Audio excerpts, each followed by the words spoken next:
किसी ने क्या खूब कहा है, आपके पास जितने सारे ऑप्शंस होंगे आप उतने ही कमज़ोर होंगे। नमस्कार दोस्तों, मैं हूँ हरीश। स्वागत करता हूँ आपका हरीश इंगड़ी के ऑफिशियल चैनल पर। एक छोटी सी कहानी आपको सुनाना चाहता हूँ। अगर आप भी आपके जीवन में नाखुश है तो एक बहुत ही छोटा राज्य होता है, बहुत ही छोटा देश होता है। उस देश की अचानक से किसी बड़े देश के साथ युद्ध छिड़ जाता है। अब वो देश बहुत ही छोटा था, हर चीज़ में छोटा था, सेना में छोटा था, अस्त्र शस्त्र में छोटा था।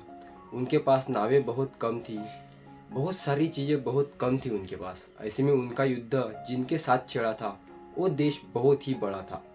उससे 10 गुना ज़्यादा उनके पास सेनाएं थी, उनसे 10 गुना ज़्यादा उनके पास हथियारे थे, बहुत सारी चीज़ें उनके पास इनसे बहुत ज़्यादा थी। तो ऐसे में ये देश का राजा जिनके पास बहुत कम सैनिक होते हैं, वो अपने सैनिक का मोटिवेशन बढ़ाने के लिए, प्रेरणा देने के लिए उनसे कहने लगते हैं कि हमें चाहे कुछ भी क्यों ना हो, हमें इनके साथ युद्ध करना ही होगा और इनको बहुत बढ़िया सबक सिखाना ही होगा। तो इस राजा के सैनिक में से एक सैनिक कहता है, राजन, आप बात तो सही कह रहे हो, पर क्या ये मुमकिन है? वो देश हमसे 10 गुना ज़्यादा पावरफुल है, 10 गुना ज़्यादा ताकतवर है। हर चीज़ की संख्या उनके पास हमसे 10 गुना ज़्यादा है।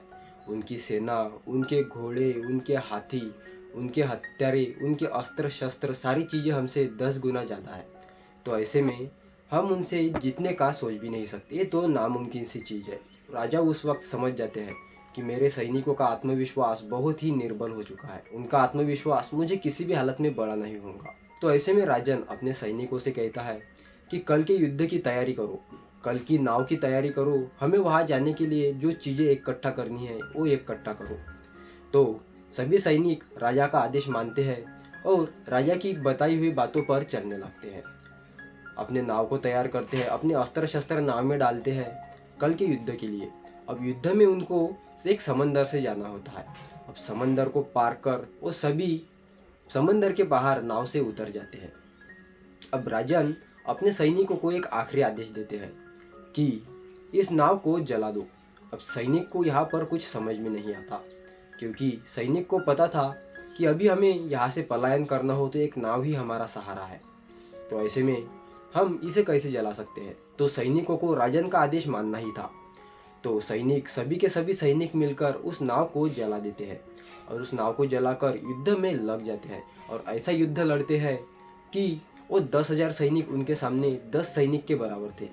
उनका आत्मविश्वास इतना बढ़ जाता है। और दोस्तों, ये चीज़ हमें यही सिखाती है, इस कहानी का सार यही है कि हमें भी हमारे पीछे जाने वाले रास्ते को हमेशा बंद कर देना चाहिए, हमेशा आगे बढ़ते रहना चाहिए, पीछे का हमें नहीं सोचना चाहिए। और ये जो चीज़ है हमारे हर पहलू पे लागू है, चाहे वो हमारी पर्सनल लाइफ हो या कोई भी प्रोफेशनल लाइफ हो, हमें उसमें पीछे के रास्ते बंद ही कर देने चाहिए।